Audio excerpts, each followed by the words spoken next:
fathers chained in prison's dark were still in heart and conscience free. Andersonville Cemetery, Georgia, 100 or so miles south of Atlanta. Here, every Memorial Day, the prisoners of war from every conflict in which the United States has participated are jointly remembered. It is an occasion, too, for veterans to get together and reminisce, and for former prisoners to recall their repatriation and be thankful.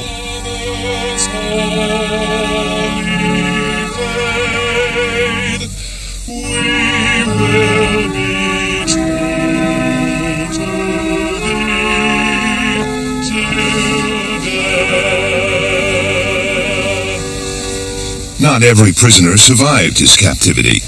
Countless suffered at the hands of their captors.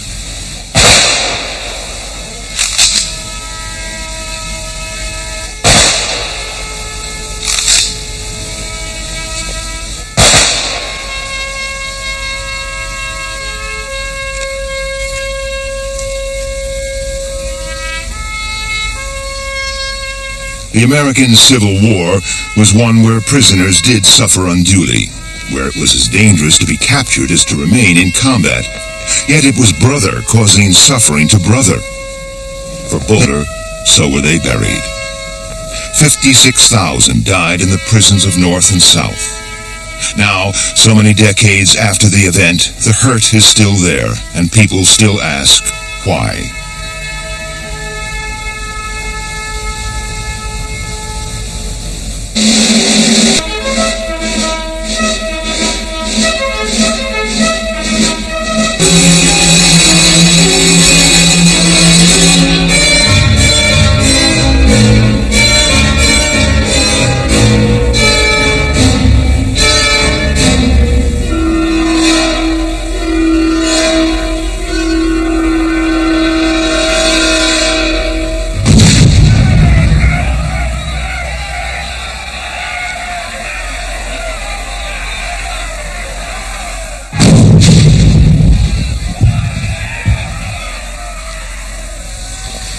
More than 45,000 Union soldiers were confined here, and of these, more than 25% died from the harshness of war, disease, malnutrition, overcrowding, or exposure. The Andersonville National Cemetery was established in July of 1865, where more than 12,000 from the nearby prison were buried. The prisoners who died here were the victims of overcrowding and shortage of medicine resulting from the Union's blockade of the South. Ironically, it was Northern generals who were partly responsible for the ending of prisoner exchanges that led to that overcrowding.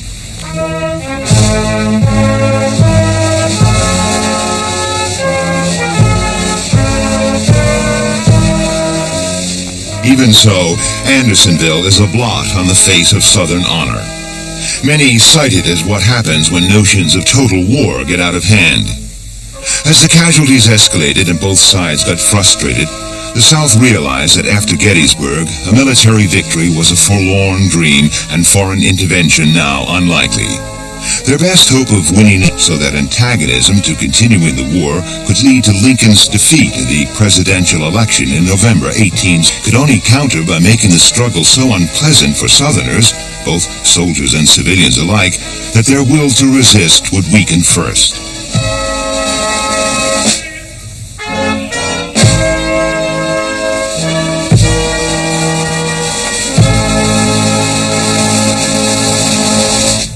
The war was a bitter, destructive war because it became a war of society against society. Of course, it's always said the Civil War is the first modern war in many ways. It did not begin as such. It began as a conventional war of army against army, in which the distinction between civilian target and military targets were very carefully maintained or respected. But with the abolition of slavery, with the emancipation of the slaves, the Emancipation Proclamation in 1863, this announced not only that slavery was going to die, but that the whole fabric of Southern society was henceforth going to be a military target. That to win this war, the North would have to really destroy the fundamental institution of Southern society. And this meant that there could not be any compromise, that the war would go on to unconditional surrender of one side or another, and that it would involve vast disruption among civilians as well as within the military. The bitterness can be explained because it was a brothers' war in very fact, and because both sides misunderstood, well, should I say, neither side could easily forgive the other. The South thought slavery was a noble institution, the North thought it was a wicked institution, and they carried these things with us. Instead of singing John Brown's Body, they sang, "We'll hand Jeff Davis on the sour apple tree while we go marching on." On the other hand, there was another side to it, and that was the side of the officers, the side of the gentlemen, the side of Lee and of Lincoln. Lee never used the word enemy in referring to the North. Lincoln didn't use the word enemy in others. When General Pickett's baby was born, the Union side lighted up bonfires on the other side and sent over a silver service. Imagine that in World War II. Imagine that in Vietnam. Therefore, it was to some extent an aristocratic war.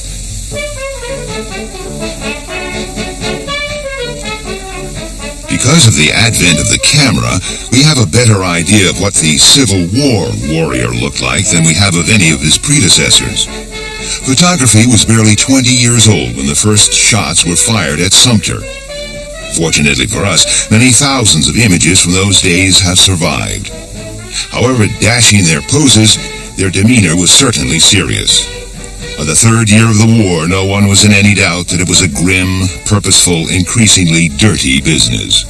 If you look at the second inaugural address of Lincoln, where he says, "If every drop of blood drawn by the slash must be repaid by one drawn by the sword, so as it was said 2,000 years ago in the Bible, so be it."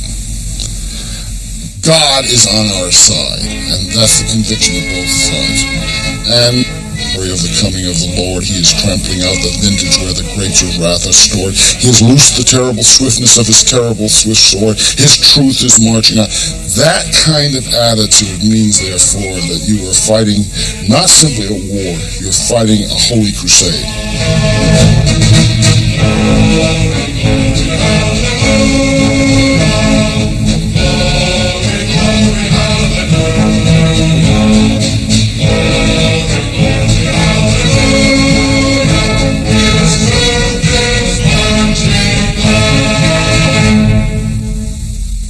South, as the war began to escalate and the consequences of the war began to become clearly evident, everyone in the South understood that the whole of what was the South was now on the wheel of fortune, and no one could be sure what the consequences were going to be. Southern mother, but more likely a son having been killed. The Confederacy was dipping deep into its manpower reserves. Likewise, the North, where financial inducement failed to fill the gaps in the ranks with volunteers. Violent protests followed the resort to a draft a year after the Confederacy had done so, nowhere more so than in New York City. Had come reports of something like 53,000 casualties in 3 days of fighting. So that in a sense, what you will almost assume is you're a drafter, you're likely to be killed. And perhaps even more to the point was when they started actually calling out the first names. The first names were Riley and O'Shaughnessy and O'Dwyer, Mick Manus and Mick Dwyer. And the immediate reaction was, on the part of the Irish, that they're finally giving it to us, but good, and we're going to give it back.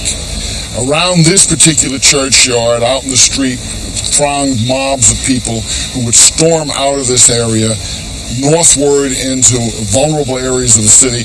And which perhaps was the most lasting impact was the fact that much of the violence circled around Gramercy Park, around the wealthy mansions of Lexington Avenue, and suddenly the wealthy were being driven from their homes, oftentimes barely able to get out alive. And out of this came this sort of... In the New York draft riots vary from 120 to 1,200, though some of the wilder rumors at the time put the figure at several thousand. They were certainly the worst street violence in American history. Units that had recently fought at Gettysburg had to be recalled to quell it. What began as a protest against the first draft under the new law quickly turned into an ugly race riot, in which not only was the Negro orphanage burned to the ground, but resentment towards Negroes in many immigrant communities had been inflamed by recent strikes broken by employers bringing in blacks. The riots showed that racial prejudice was never far below the surface in the North. Lincoln was determined, though, to persist with emancipation. Essentially what emancipation is a very carefully measured political device on Lincoln's part to weaken the South and strengthen the North. By that I mean that he proclaimed that all of the slaves in areas behind Confederate lines were free as of the 1st of January 1863. It's a clever proclamation in the sense that Lincoln proclaimed freedom in areas that he had no control over. And he specifically exempted those areas, South Carolina, Tennessee, and Louisiana, that had already been recaptured. He specifically exempted them from the proclamation, specifically exempted the border slave states of Delaware, Maryland, Kentucky, and Missouri, and essentially said that those blacks behind Confederate lines, if they could manage to get free, that is, escape through the lines, would be free. It prompted a rather massive exodus of blacks towards the northern side. The South, in turn, had to take a variety of kinds of precautions. And the result of this sort of balancing act is that the North gets measurably stronger. The South becomes measurably weaker. And after January 63, one sees a decisive weakening in the Southern effort and a progressive strengthening in the Northern effort. Leaders of the black community had long pressed for the recruitment of Negro troops. They believed that once former slaves had fought for their country, they would not be denied full citizenship. But the idea was only taken seriously after Antietam.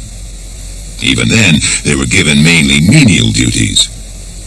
Lincoln, like others, was not convinced of their military value, though Negroes had been employed in the U.S. Navy for several years. Administration was prepared to accept black enlistments, and the Massachusetts 54th, 55th regiments were the first of those northern regiments to go in. Were they given prominence, sufficient prominence? Obviously they were not. They received unequal pay while they were in the service. They did not get commissions commensurate to their service, nor promotions, nor recognition, official recognition commensurate to their service. And Abraham Lincoln said to the black abolitionist Frederick Douglass, when Douglass complained about this disparity between the way black soldiers were treated in the Union Army and white soldiers, Lincoln said, well, that was the best he could do, that blacks should be pleased that they were able to fight at all. The Civil War was a very important catalyst for changing attitudes toward blacks, both in the North and in the South. I think perhaps the greatest change was in the North itself. The fact that during the course of the war, you caused Northern whites to revise upward their opinion of blacks. It meant that they were much more willing to think that at least those blacks who served in the war, and by extension other blacks, might become citizens. That if they had contributed to the saving of the Union, then the Union owed something to them.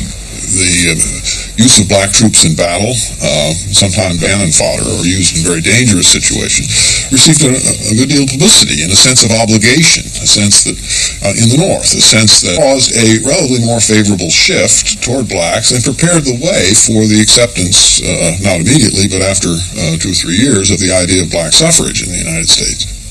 Oh, Lord, and no liar. Wherever it appeared in the South, the Federal Army acted as a magnet in drawing out the slaves. Most blacks could recall the moment when a Northern official first told them they were free. By the end of the war, about a quarter of the Confederate slave population had freed itself by moving behind Union lines. This loss hindered the Southern war effort. Hitherto they had dug trenches, cooked, cleaned, done everything short of firing a gun. Now the North was to benefit from their services. Though for many their reception was not as warm, nor their treatment as tactful as it might have been. Some came to the sad conclusion that there was not much difference between freedom and slavery. Crammed into improvised camps, they were vulnerable to disease as well as to white predators. Many died before enjoying the fruits of emancipation. Some had such unhappy experiences at the hands of their northern liberators that it affected their attitudes forever. What they cried out for was land from which to derive a livelihood. But even Lincoln was not ready for this. As for those who remained behind in the South, some still wonder why they did not seize their freedom. The South was, after all, something of a police state. Laws forbade the possession of any kind of arms on the part of blacks. It was even illegal in some communities for blacks to walk down the streets with a rock in their hands. There was, though, this point, and I think it's very important, that although they were not uprisings as such, not revolts as such, there was what has been called, there was a kind of general strike in which large numbers of blacks simply walked off the plantation. The reason there were so few slave uprisings during the war itself was that slaves, I believe, were quite ambivalent to both sides, to the Union Army and to the Confederate Army. Both of them could be quite brutal to them, raping the land and ever their view to themselves and their place, their families, their kin, and were quite apprehensive about being moved about or changes that were likely to disrupt them and their kin. Confederates did take careful, considered, and massive precautions to prevent a slave insurrection, with the result that their mobilization for war was much less effective and efficient than it would have been. They had to send some 200,000 men home, for example, in preventing slave insurrection, but at a cost. The cost being that they were not able to mobilize as fast as they wanted to and were unable, therefore, to deliver the early knockout blow that was one of the ways the South might have won the war.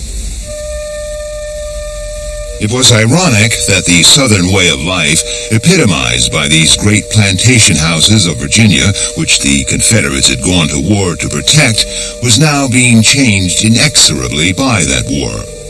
Whether or not the South now won, their way of life was changed forever. The slaves had gone that made the running of these great plantations possible. To wage the war, the Confederate leadership had introduced industry to the South, had created a mercantile class, had encouraged the growing of grain. The plantation aristocracy that had taken the South into secession was by the third year of the war thoroughly discredited. Had the South been allowed to leave the Union without military confrontation, then the Southerners might have been able to carry off their goals. But the one thing that almost all of them greatly underestimated was the tremendous erosion that the great change of the war would have on all their cherished ways of life. They really made the terrible mistake of going into a revolution for a conservative purpose. And they found that revolution and a conservative set of goals were incompatible. Jefferson Davis, in my opinion, was not the right man to lead the Confederacy. He was certainly patriotic enough. He believed in the Confederacy. He believed completely in the will to win, but he didn't make the right kinds of plans. Moreover, Davis didn't use his patronage wisely. Davis didn't cultivate people. He was too rigid, too inflexible, too unwilling to be a diplomat. And also, I think Davis had already decided the men that should command, and once Davis committed himself to someone, it was very hard for him to change his mind. He supported incompetent people. So Davis didn't have a plan to win. Davis didn't always pick the right generals. And Davis offended many of the people that he needed for his support. So in that sense, more decisively in mobilizing the North, he was willing to violate civil liberties in a way even more than Jefferson Davis was in the South.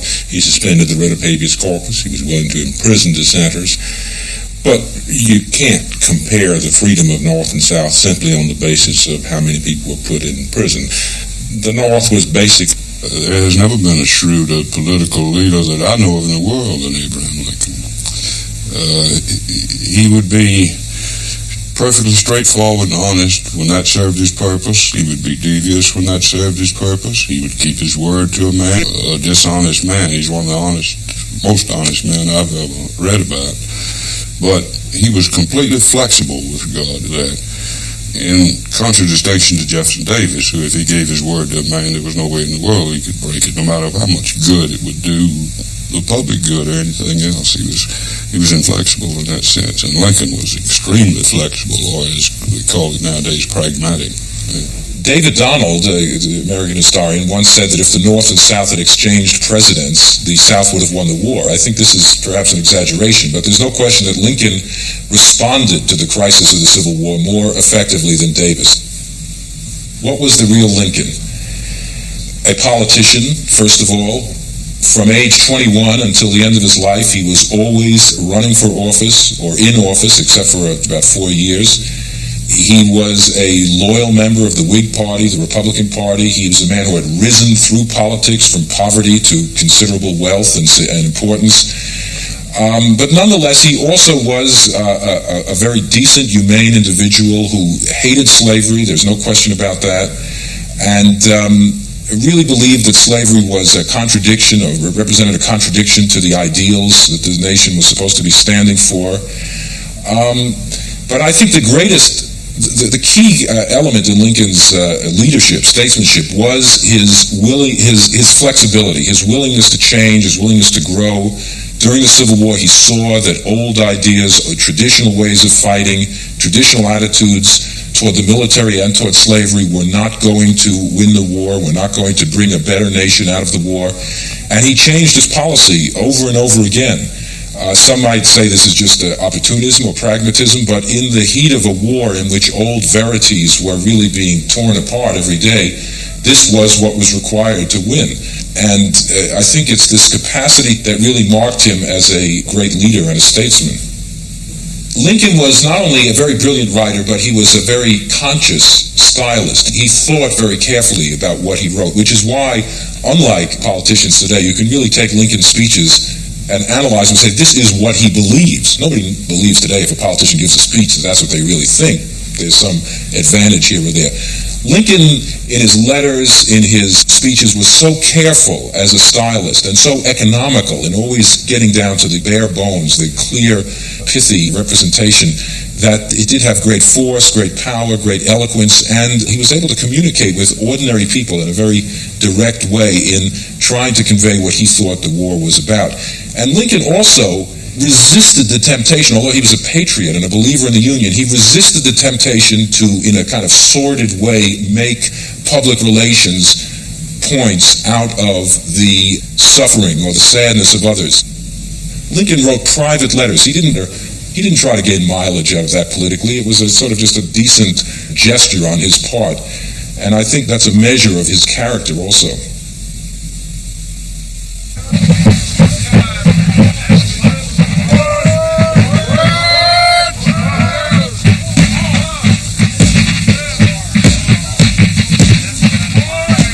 Morale among the Southern troops remained surprisingly high despite all the setbacks. It had been helped by a religious revival within many of the camps in which Robert E. Lee himself had participated.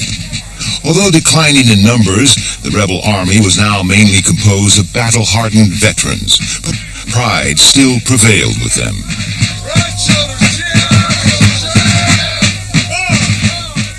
Most Confederate soldiers came from rural areas where families were clannish. Many preferred to die rather than, least of all, disgrace their neighborhood. Peer pressure was strong.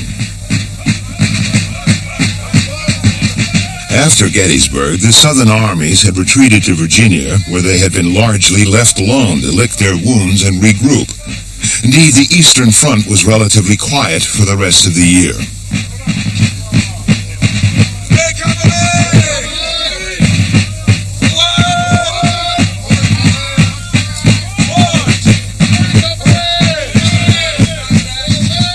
The main center of activity was elsewhere, in the West.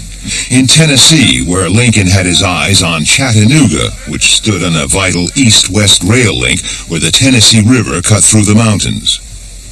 Capturing Chattanooga would further split the Confederacy and provide a springboard for a drive on Atlanta, one of the South's key communication and manufacturing centers. Chattanooga, with its important railroads, fell in September 1863. Now the Northern troops could follow the line towards Atlanta, which they lost no time in doing. The Confederates had seemingly withdrawn in confusion, but they were merely baiting a trap into which the overconfident Yankees almost fell. The ambush was discovered 12 miles south of Chattanooga at Chickamauga Creek, which in Cherokee means River of Blood. Alas, it was to live up to its name. The ensuing battle produced some of the war's most savage and chaotic fighting, much of it in thick woods. Because an order was misinterpreted, the Union line was breached. Retreating to Chattanooga, the North's commander was replaced by Ulysses S. Grant, who counterattacked where he thought the South's defenses were weakest, on so-called Lookout Mountain. The Battle of Lookout Mountain was fought basically for control of the vital federal supply routes running along the Tennessee River into the city of Chattanooga for the help of the besieged Union Army there. As you can see behind me, the bend in the Tennessee River is easily commanded by this position here on top of Lookout Mountain. And so on November the 24th of 1863, federal forces under the command of General Hooker were ordered to seize Lookout Mountain from Confederate forces in order so that the Yankee supply line could be easily maintained without being harassed by Confederate artillery up here on the top of the mountain. On the 24th, it was a very misty day, a very cloudy day, and it was a very low cloud line hanging around the mountain, so the battle became known as the Battle Above the Clouds because of the men fighting in the mist. Federal forces assaulted the hill, drove the Confederates off of half of it, and then, like on a giant door hinge, they swung around the front of the mountain and began driving the Confederates down the back side.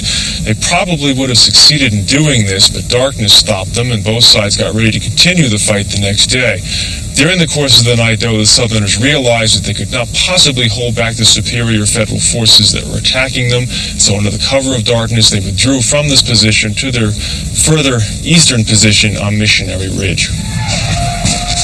Despite their success on Lookout, to hasten them, Grant ordered a frontal assault. In previous assaults at Gettysburg and elsewhere, the Union troops surged up the steep face. The Southerners could not depress their cannons sufficiently to shoot at them, sweeping the rebels from what had been thought an impregnable position. Chickamauga was avenged. The Confederates were pursued into the mountains towards Atlanta, but winter set in before they could be dislodged. Meanwhile, bridges across the Tennessee River were speedily repaired as Chattanooga was turned into a great staging post for the coming campaign against Atlanta. Freight trains by the hundred would trundle into town laden with men and equipment. The North meant business. At long last, its industrial might was beginning to tell. The South was being outproduced as well as outmanned. Huge numbers of fresh horses had to be found and forage gathered to feed them. Such were the North's resources that demands on this scale could now be taken in its stride. With the blockade beginning to bite, for the South and its suffering people, it was a different story. The blockade was definitely a factor in the defeat of the Confederacy. However, I don't believe the blockade was a major factor. I think the Confederacy could have withstood the blockade. It could have developed facilities in order to withstand defeat. That was not a major factor in the defeat. Blockade runners were able to get in and out throughout the war, including blockade runners in and out Charleston Harbor.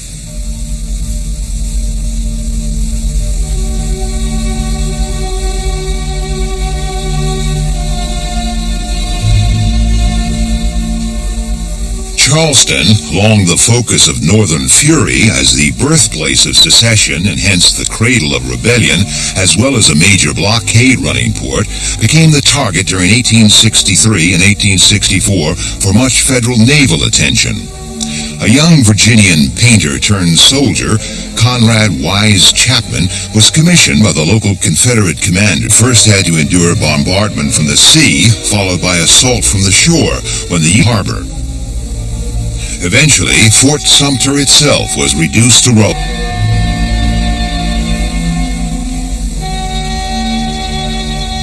But still, the rebels refused to yield, though it meant that Charleston's days as a blockade-running port were effectively over by the summer of 1864. Charleston's great attraction to the blockade runners was its nearness to Bermuda and the Bahamas, both British colonies then and centers of the lucrative blockade-running business. It was this activity that made them, since until then they had been backwaters. With Charleston's closure, blockade running became centered on Mobile Bay on the Gulf and Wilmington in North Carolina. As well as weapons, the runners, many of them British-built and captained, brought in luxuries that commanded premium prices in the South. But for the Union Navy, a bigger worry than the blockade runners were the ships that preyed on merchant vessels, like this, the Alabama, built in Britain, as many of them were. It was the crew of the federal sloop Kearsarge that finally gave the Alabama its comeuppance, though not before several hundred northern merchant vessels had been sunk. The incident produced bitter diplomatic wrangles between London and Washington. The Alabama's demise was in the English Channel off Cherbourg one Sunday morning in June 1864. Trainloads of sightseers had come down from Paris for the occasion. But the South went on. Virtually everything useful to the South was traded. In fact, some New York merchants said they could deliver locomotives, if necessary, through the blockade by way of the British West Indies.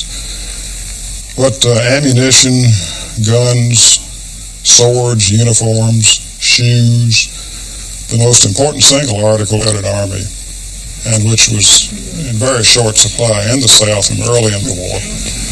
So salt pork was of enormous importance in keeping Confederate armies in the field. In early 1863, it's quite possible that without the pork coming through the lines, Lee's army would have had to been disbanded, at least in a large part. About 4 million pounds of bacon came through the lines in southeastern Virginia and North Carolina in the early months of 63, and this was the margin of difference for Lee's army. However much Lee might have despised such trading with the enemy, he also had to put up with those state governors who wanted to keep back supplies for their own special needs. When Lee's soldiers would go barefoot, Georgia had enough shoes in its warehouses to give 2 pair to every soldier in the army. When Lee's soldiers froze in the winter, there were enough blankets in the warehouses of Georgia to equip the whole of Lee's army. They wouldn't let it go out of the state. There's a soldier on the retreat to Appomattox who hadn't had anything to eat in 2 days, ragged. The whole platoon of Northern soldiers leveled their guns at him and hollered, "We got you." And he looked back at him and said, "Yes, and one hell of a get you got." He was in such shabby shape.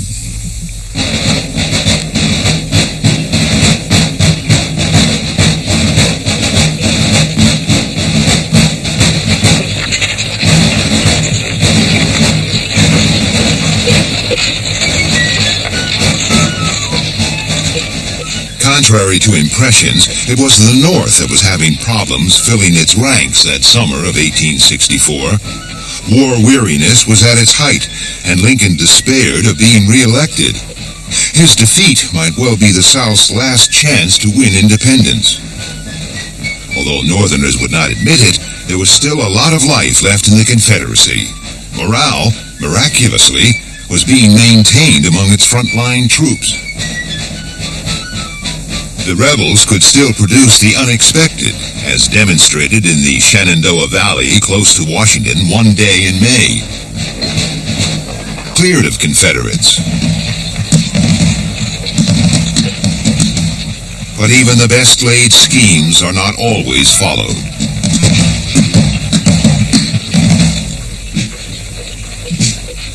The Union plan had been to use the valley to get behind Lee's supply lines and threaten Richmond. Instead, the Federals were confronted with a bunch of determined Southerners at the little town of New Market. Among their number were a couple of hundred teenage cadets from a local military school.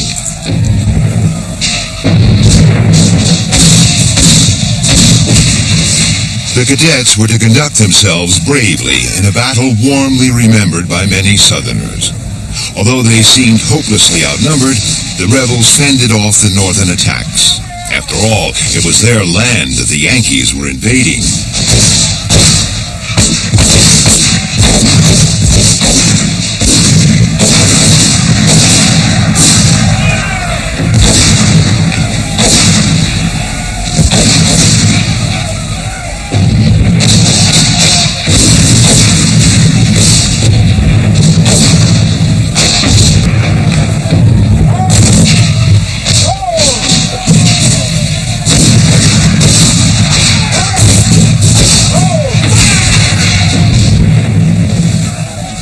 Spearheaded by the cadets who fearlessly stormed the Federal guns on the hill overlooking the town, the Confederates routed the Northerners from the valley and went on to threaten Washington itself. Even at this late stage, the Union generals were still learning. Well, in the realm of tactics, rifled artillery and the mini rifle lengthened the ranges, improved the accuracy, and ultimately had to change the formations and finally brought about trench warfare. I think probably, though, the biggest changes were forced in the areas of communications, the telegraph. When Grant can find out every morning in 1864 what Sherman had done the day before, that was a major breakthrough in technology. The steam engine, the Union Army was named after a river system, which I think suggests how important that was, and the use of railroads, not so much to move troops as to supply troops. In the medical services and so on, I think that's where technology really made an impact more than on tactics. Ulysses S. Grant's appointment in March 1864 as Commander-in-Chief of all the Union forces in both East and West was one hopeful sign for the North and one less hopeful for the South. Grant was determined to strike against Lee as soon as possible and chose the same ground as the year before, the so-called Wilderness on the road from Washington to Richmond. It was to be an inauspicious debut. Standing behind these Confederate trenches at the Wilderness battlefield, it's clear why this war as bushwhacking on a grand scale. This was the first battle in which Ulysses S. Grant and Robert E. Lee ever met. And it was a two-day vicious engagement characterized by fighting among troops who really couldn't see one another. Grand movements were not typical of the Battle of the Wilderness.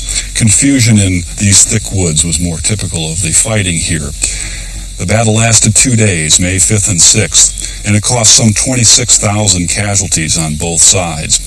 Grant, by all estimates, had the worst of it here at the Wilderness, but unlike his predecessors, Ambrose Burnside and Joseph Hooker, who had also Robert E. Lee, but decided not to retreat. He made a decision to continue moving south and, as he said, fight it out on this line if it takes all summer. This was the first engagement of a long series of battles that would... Within the week, the two armies were battling it out again a few miles nearer Richmond at Spotsylvania Courthouse, a crossroads village controlling the shortest route to the Confederate capital. Here was some of the most vicious fighting of the war at a point on the rebel line which became known ever after as Bloody Angle. The burial parties had a grim task. 14,000 lost their lives. Another 16,000 were severely wounded. The North's losses could be replaced. Not so those of the South. Some of the most poignant photographs to come out of the Civil War are those of the Confederate dead that fourth summer of the war. The South, alas, was losing the flower of its manhood. Knowing this, Grant was determined to maintain the pressure without pity. But Lee met his every ploy. It was a question of whose strength or whose patience would sap first. Cold Harbor, which is where we are right now, was really vital in the campaign of 1864 from Lee's particular standpoint and the Confederacy's, because it blunted for a time Grant's advance, which had begun in the Wilderness in May. The big battle here, and as you see these trench lines, occurred on the 3rd of June in 1860. Grant lost 7,000 men, casualty. It was such severe fire that Lee remarked that it sounded like sheets ripping in the wind. And it was one of the major defeats of that whole campaign for Grant. Now, Lee had been hoping at the Wilderness and at Spotsylvania that Grant would do what he normally did, what the Union Army normally did, would be defeated and turn around and go back and lick its wounds and reorganize. Instead of that, Grant kept moving by his left, trying to turn Lee's right, getting between Lee and Richmond.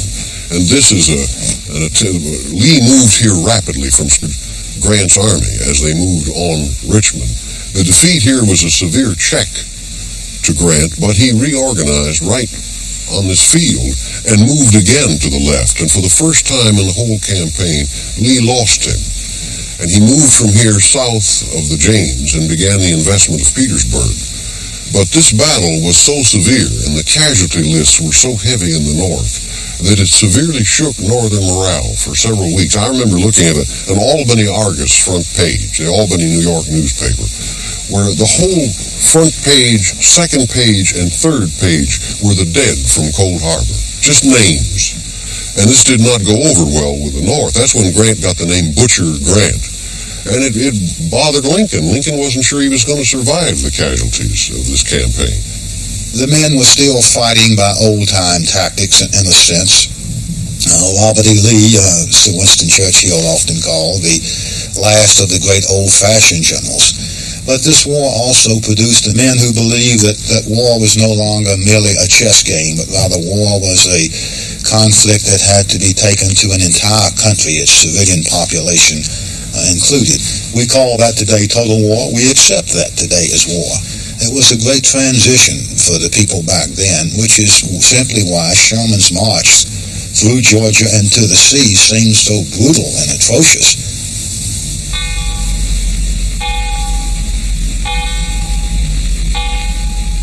William Tecumseh Sherman is the Civil War general most associated with the term total war. He had succeeded Grant in the West.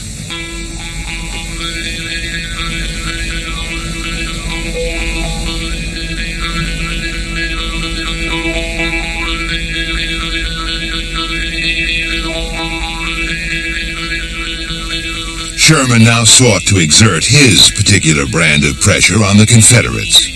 He had begun his drive against Atlanta at the same time as Grant's move against Lee. The terrain was very different, and the tactics too. Sherman much preferred to outflank his opponent than to attack him head-on. The occasion when he did not, at Kennesaw Mountain in June, just a few days after Grant's debacle at Cold Harbor, he suffered more casualties in a few hours than in the whole of his campaign hitherto. Because his goal, Atlanta, was in sight, Sherman's patience seemed to escape him.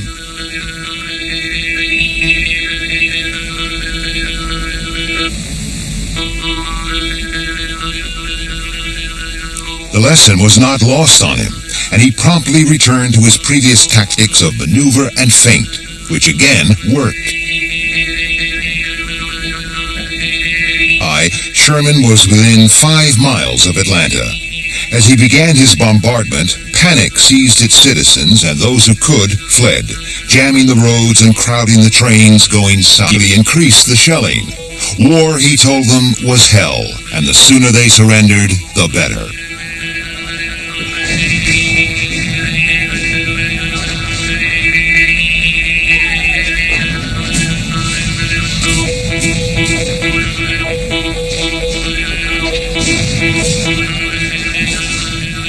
The fighting was bitter, but the heart had been knocked out of the defenders. Atlanta faced the inevitable. As Sherman's men entered the ravaged city, Lincoln had the victory he needed to secure his re-election.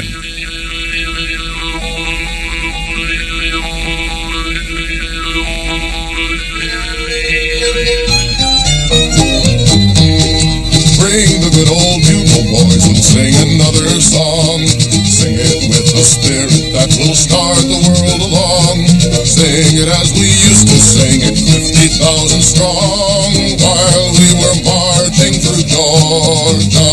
Hurrah, hurrah, we bring the Jubilee. Sherman turned the rebel bastion over to his forces and ordered its civilians to leave. When its mayor protested, he simply replied, "You cannot refine war."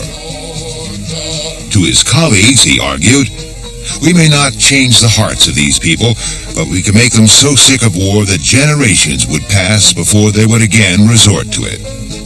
This is as near a definition of total war as one is likely to get.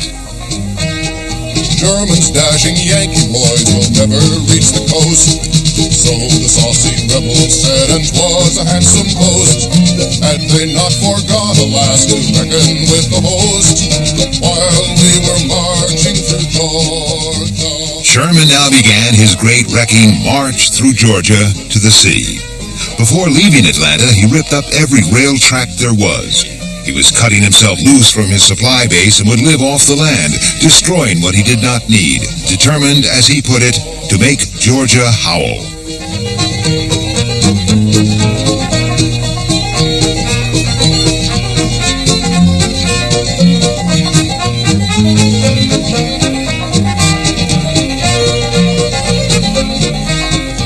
Gave him that summer in some ways a more dramatic success than Atlanta, when in a daring raid they closed the last of the blockade-running ports on the Gulf Coast, Alabama's Mobile Bay. It was a further tightening of the squeeze on the Confederacy. David Farragut, the hero of the taking of New Orleans 2 years before, was again the architect of victory. His order to his fleet, when it became stuck in a minefield of "Damn the Tory" during the Battle of Trafalgar. Farragut safely, or luckily, negotiated the Confederate mines and, once inside the bay, eliminated the opposing fleet, including their new giant ironclad, the Tennessee, on which the South had placed great hopes.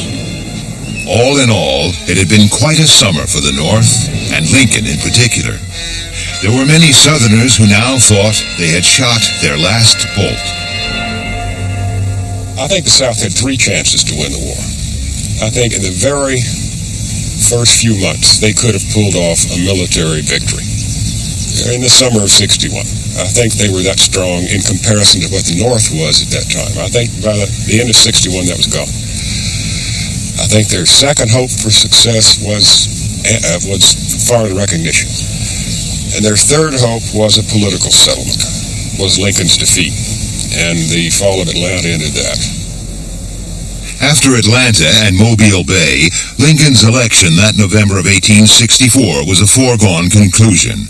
That he won it by such a convincing margin ended Southern hopes of a negotiated peace that might give them independence. Now, only a military solution was possible, and few had any doubt on that score. With Sherman laying waste everything in his path through Georgia, and Grant beginning again his meat-grinder tactics outside Richmond, the South's final agony was underway.